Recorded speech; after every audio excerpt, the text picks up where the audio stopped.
अष्टषष्टितमः सर्ग 68वां सर्ग। कुंभकर्ण के वध का समाचार सुनकर रावण का विलाप।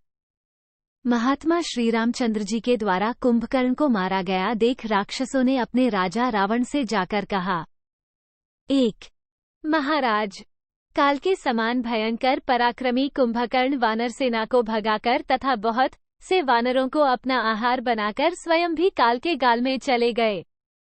दो वे 2 घड़ी तक अपने प्रताप से तपकर अंत में श्रीराम के तेज से शांत हो गए। उनका आधा शरीर धड़ भयानक दिखाई देने वाले समुद्र में घुस गया और आधा शरीर मस्तक नाक कान कट जाने से खून बहाता हुआ लंका के द्वार पर पड़ा है। उस शरीर के द्वारा आपके भाई पर्वताकार कुंभकर्ण लंका का द्वार रोककर पड़े हैं। वे श्रीराम के बाणों से पीड़ित हो हाथ पैर और मस्तक से हीन नंग धड़ंग धड़ के रूप में परिणत हो दावानल से दग्ध हुए वृक्ष की भांति नष्ट हो गए। 3-5 महाबली कुंभकर्ण युद्धस्थल में मारा गया। ये सुनकर रावण शोक से संतप्त एवं मूर्छित हो गया और तत्काल पृथ्वी पर गिर पड़ा। 6 अपने चाचा के निधन का समाचार सुनकर देवांतक नरांतक त्रिश्रा और अतिकायदु खसे पीड़ित हो फूट फूट कर रोने लगे। 7 अनायास ही महान कर्म करने वाले श्रीराम के द्वारा भाई कुंभकर्ण मारे गए। ये सुनकर उसके सौतेले भाई महोदर और महापार्शव शोक से व्याकुल हो गए। 8 तदनंतर बड़े कष्ट से होश में आने पर राक्षसराज रावण कुंभकर्ण के वध से दुखी हो विलाप करने लगा। उसकी सारी इंद्रियां शोक से व्याकुल हो उठी थीं।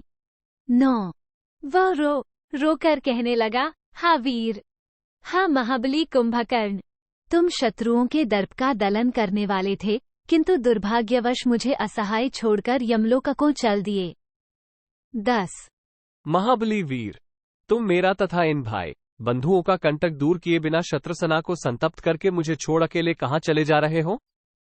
11 इस समय मैं अवश्य ही नहीं के बराबर हूं, क्योंकि मेरी दाहिनी बांह कुंभकर्ण धराशायी हो गया, जिसका भरोसा करके मैं देवता और असुर किसी से नहीं डरता था। 12 देवताओं और दानवों का दर्प चूर करने वाला ऐसा वीर जो कालाग्नि के समान प्रतीत होता था, आज रणक्षेत्र में राम के हाथ से कैसे मारा गया। 13 भाई, तुम्हें तो वज्र का प्रहार भी कभी कष्ट नहीं पहुंचा सकता था, वही तुम आज राम के बाणों से पीड़ित हो भूतल पर कैसे सो रहे हो।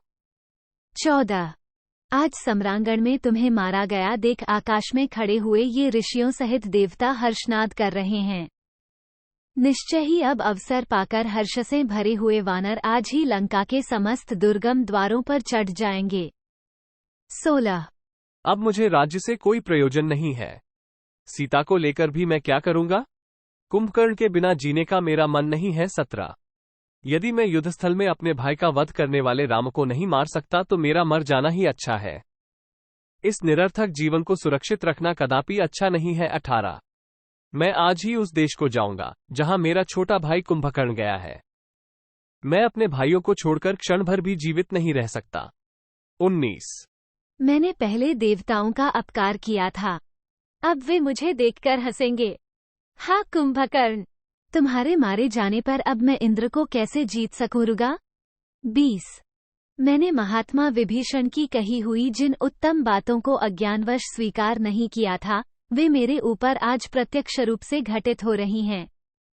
21 जब से कुंभकर्ण और प्रहस्त का ये दारुण विनाश उत्पन्न हुआ है, तभी से विभीषण की बात याद आकर मुझे लज्जित कर रही है। 22 मैंने धर्मप्रायण श्रीमान विभीषण को जो घर से निकाल दिया था, उसी कर्म का ये शोकदायक परिणाम अब मुझे भोगना पड़ रहा है। 23 इस प्रकार भांति भांति से दीनतापूर्वक अत्यंत विलाप करके व्याकुल चित्त हुआ दशमुख रावण अपने छोटे भाई इंद्र शत्रु कुंभकर्ण के वध का स्मरण करके बहुत ही व्यथित हो पुनः पृथ्वी पर गिर पड़ा।